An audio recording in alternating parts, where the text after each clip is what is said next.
Vamos a hacer un ejemplo sencillo de red neuronal para resolver un problema muy simple para que veáis cómo funciona utilizando TensorFlow en el navegador, ¿vale? TensorFlow lo podéis utilizar pues, en varios lenguajes como Python, JavaScript, y en el caso de JavaScript lo podéis utilizar tanto en un navegador o en Node, ¿vale? Yo lo voy a hacer en un navegador porque si alguien quiere seguir la lección y no tiene Node, pues bueno, pues la puede seguir, ¿no? Pero al final es muy similar, ¿no? Quien lo quiere hacer en Node, pues lo puede hacer en Node. Vale.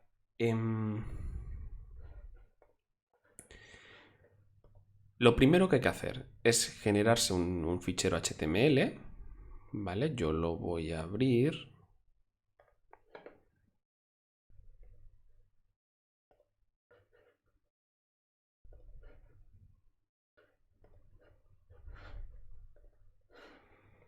Vale, lo abro, mostraré aquí la consola para que veamos los resultados. ¿Vale? Y lo que tenéis que hacer es en la cabecera, ¿vale? En la cabecera, cargar la librería de TensorFlow. Esto lo podéis encontrar en la página web de TensorFlow, ¿vale? Vamos a la página web de TensorFlow y tenéis un apartado de configuración, ¿vale? TensorFlow para JavaScript, y tenéis un apartado de configuración donde aquí os dice uso mediante la etiqueta script. Copiáis esto. Esto es para utilizarlo a través de JavaScript. Si quisierais utilizar Node, pues aquí están las configuraciones para Node, ¿vale? Pero ya digo, lo vamos a hacer a través del navegador. Perfecto.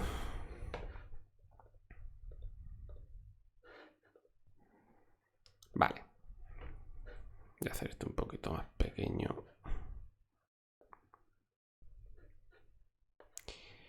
Vale. Lo primero, ¿qué es lo que haremos? Lo que vamos a hacer es prepararnos unos datos, ¿vale? Unos datos que van a entrar al modelo y unos datos que van a ser la salida esperada del modelo. Me explico. Vamos a tener una primera variable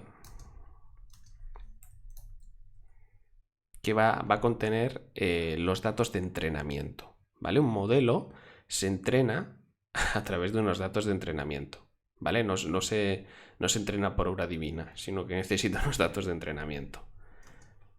Entonces, vamos a definirnos dos arrays, ¿vale? Y estas arrays van a contener esta información de aquí.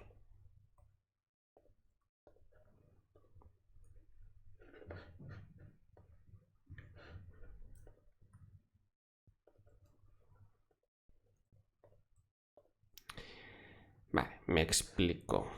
Voy a cerrar esto. Vale. Esto son las entradas.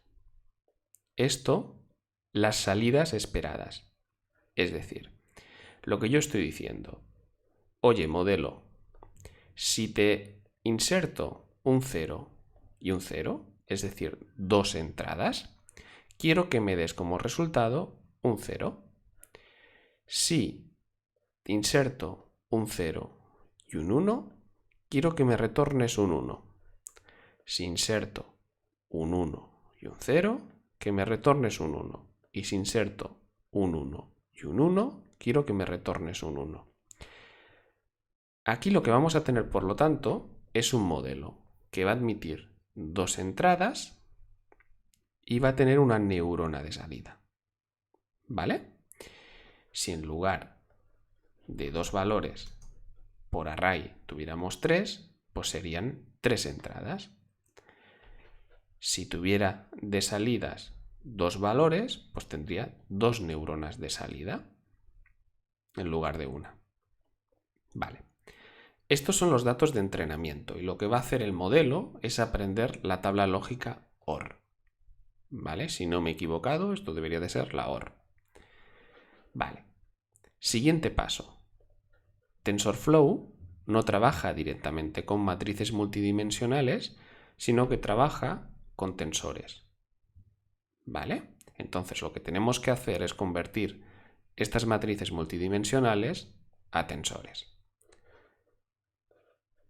Pues muy sencillo.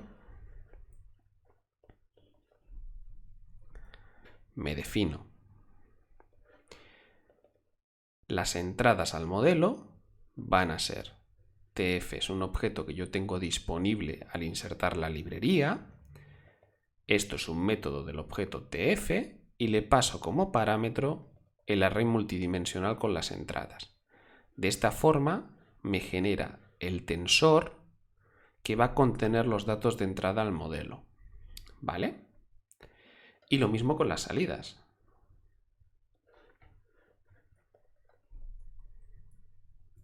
¿Vale? Perfecto. Lo siguiente que vamos a hacer es crearnos nuestro modelo. ¿Vale? Perfecto. Pues entonces, lo que vamos a hacer es una función asíncrona.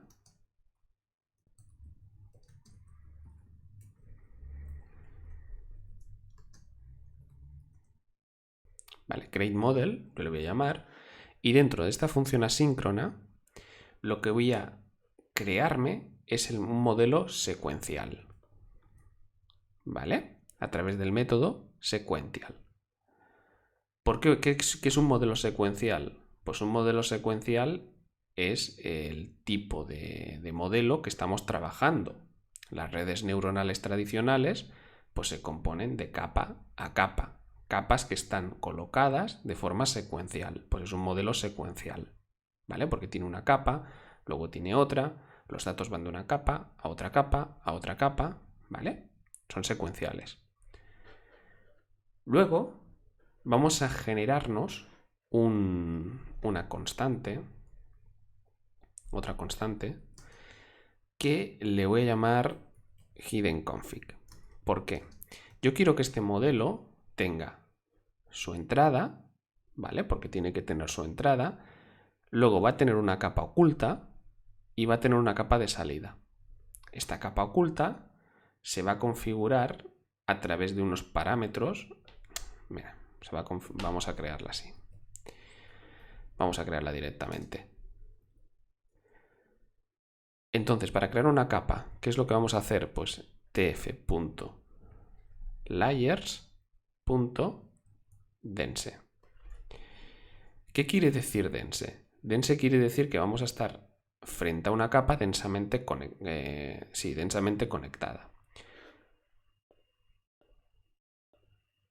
Si volvemos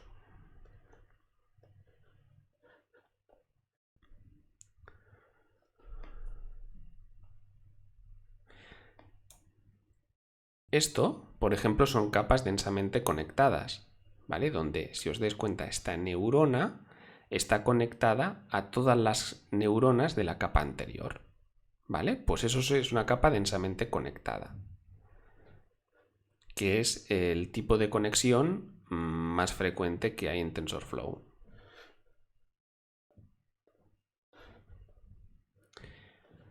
Perfecto. Y luego, cuando yo creo una capa, tengo que pasarle unos parámetros de configuración. Le voy a pasar las unidades, que van a ser el número de neuronas que va a tener esta capa. Por ejemplo, 10. ¿Vale? Esta capa oculta va a tener 10 neuronas. Luego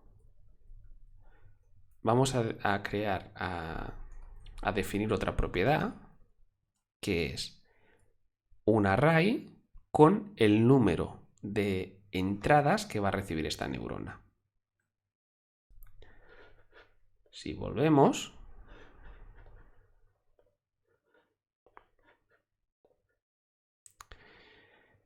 esta capa de aquí, ¿vale? Estaría compuesta de 2 unidades y el input shape sería de 3, porque tiene 3 neuronas en la capa anterior.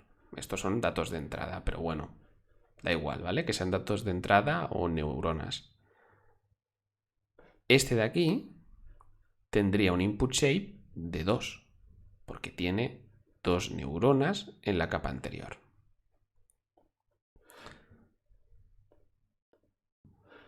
Por lo tanto, como esta va a ser la capa oculta, solo vamos a tener una, podremos tener más, va a tener un input shape de 2, porque tiene dos valores de entrada, 1 y 2. Vale.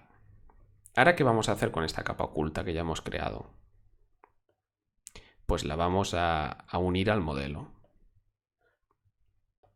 Ya voy a cerrar esto molesta.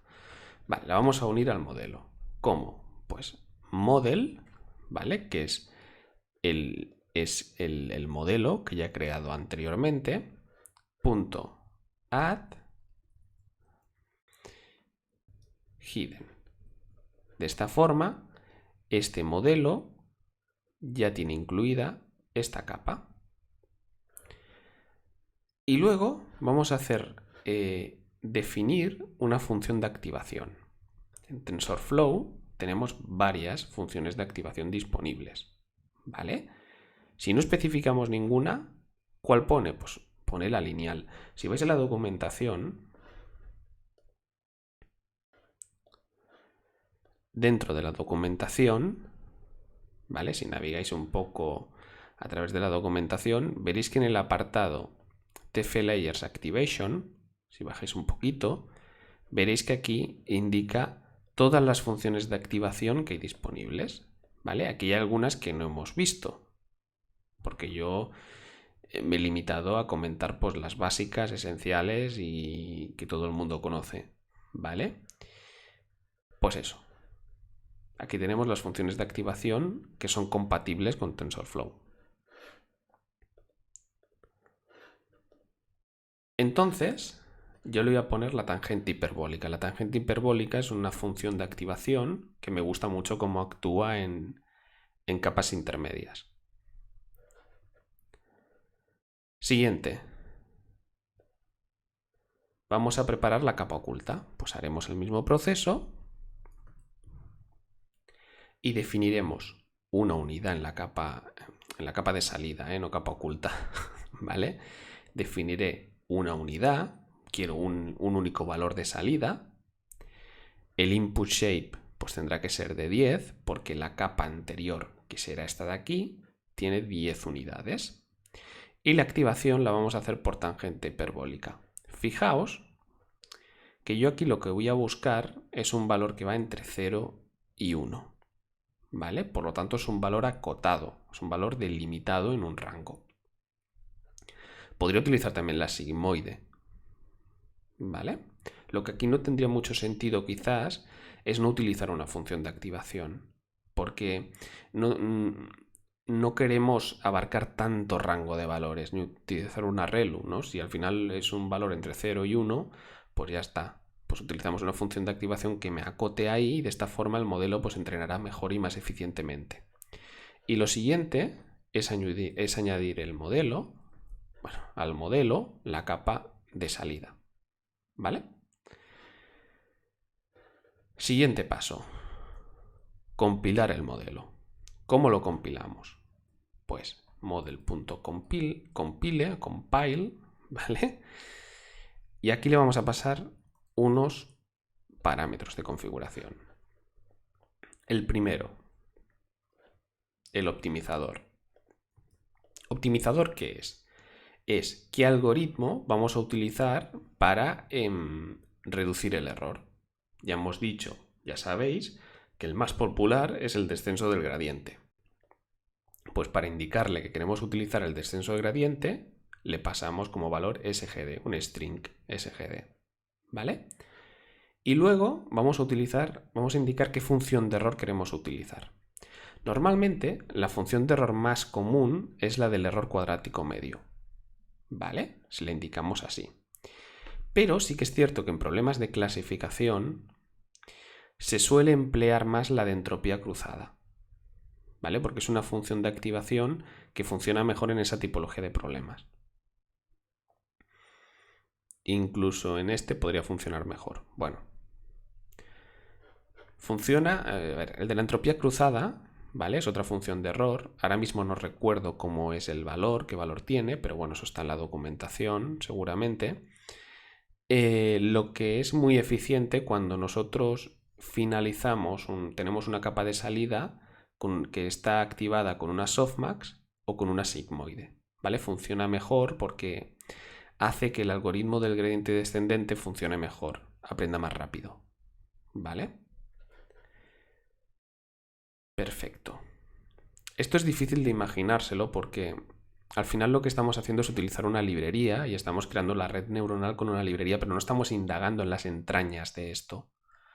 Por eso yo creo que a veces para aprender es mejor olvidarse de librerías, ¿vale? Sí que es cierto que va muy bien una vez sabes y para hacerte una idea de cómo funcionan las cosas, pero si quieres indagar, mejor crea de tus propios algoritmos, ¿vale? Yo no sé si lo he comentado, pero grabé un curso en Udemy donde los algoritmos son todos propios, ¿vale? Durante las lecciones pues se van haciendo los propios algoritmos. Entonces me parece más interesante. Lo que pasa que aquí, si me pongo a hacer eso, uno también tiene que comer, ¿no? Vale. Lo siguiente.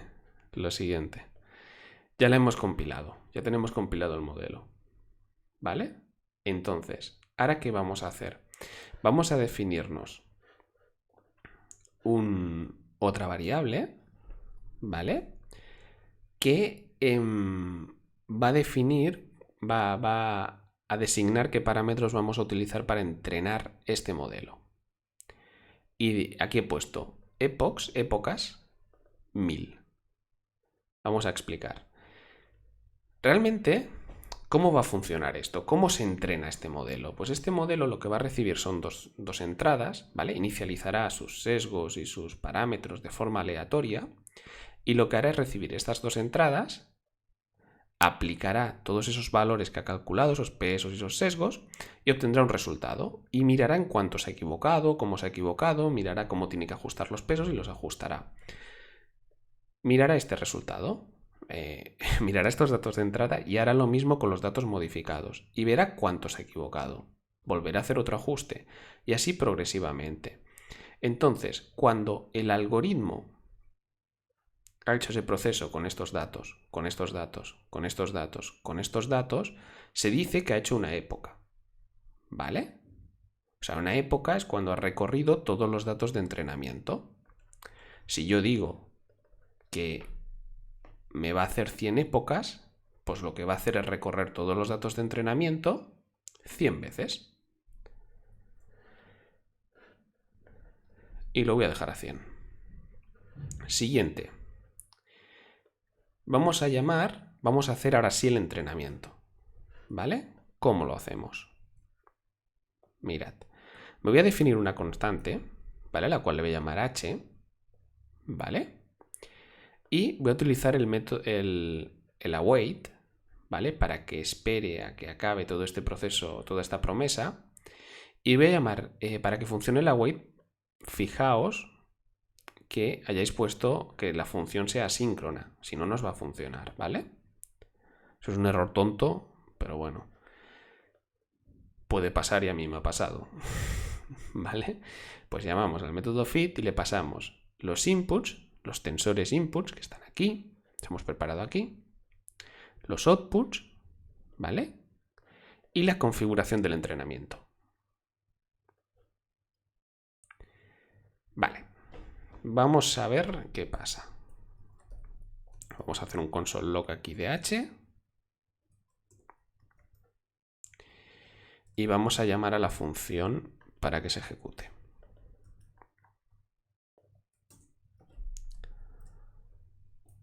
Vale.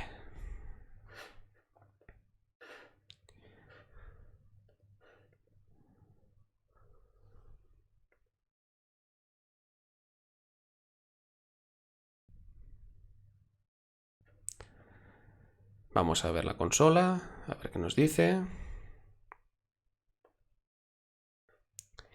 Y la consola me está mostrando, ¿vale? Me está haciendo este console log, ¿vale? Si os dais cuenta dice línea 52 es este console log, y me está mostrando varias cosas, los parámetros con los cuales ha configurado este modelo, me está diciendo las épocas que ha hecho, ¿vale? Al final este elemento es poco interesante, lo que me interesa es el histórico, ¿vale? El histórico tiene una propiedad que se llama loss, que esto lo que me viene a indicar es qué error hay en cada una de las épocas. En la primera época, que sería la época 0, hay un error de 0,91. En la época 1, pues de 0,77. Y como veis, progresivamente el error se va reduciendo. ¿Esto qué quiere decir? Quiere decir que el modelo, época a época, va aprendiendo, ¿vale? Hasta llegar a la época 99, donde tengo un error muy pequeñito, ¿vale? De 0,088, ¿vale? Hago un poquitito más grande. Pues eso, ¿vale? Entonces, la parte interesante es precisamente la del histórico. ¿Cómo puedo saber qué error tiene el modelo al final de todo su entrenamiento? Pues podría hacer algo como esto. Si yo miro en la propiedad loss, que es un array, ¿vale? Este array que estamos observando aquí,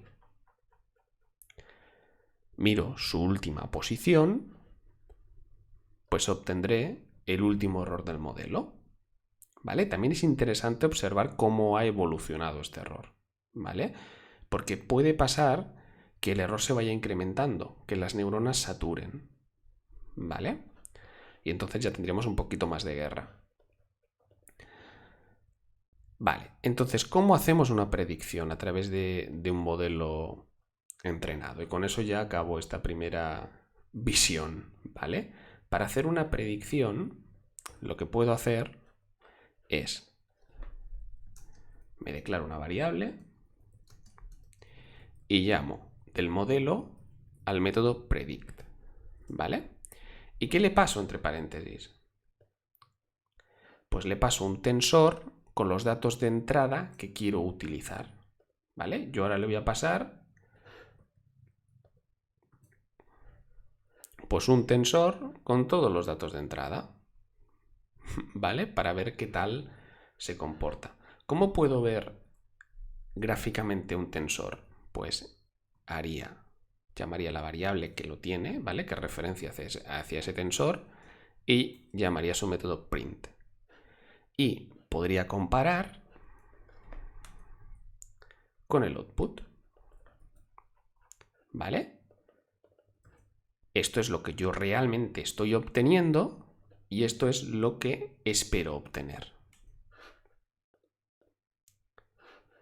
Volvemos a lanzar. Vale, y como veis, yo espero obtener estos valores de aquí y estoy obteniendo estos de aquí. Y estoy obteniendo un error al final de este valor. ¿Vale? ¿Qué tengo que hacer si quiero mejorar esto? Pues puedo alterar la configuración de nuestra red neuronal, puedo hacer más épocas, ¿vale? Fijaos que si yo aumento a 500 y vuelvo a relanzar, como recorrerá todos los datos más veces, se ajustará más a los datos de entrenamiento. ¿Veis? Y ahora pues el error es muy inferior, 0,03. Estábamos en 0,10, más o menos. ¿Vale? Los valores que yo obtengo y los valores que espero obtener. Bueno, pues esta ha sido una introducción a cómo funciona TensorFlow para crear redes neuronales, ¿vale? Y hemos hecho un ejemplo muy sencillito a través de una puerta lógica OR. Espero que os haya sido de utilidad y nada, nos vemos.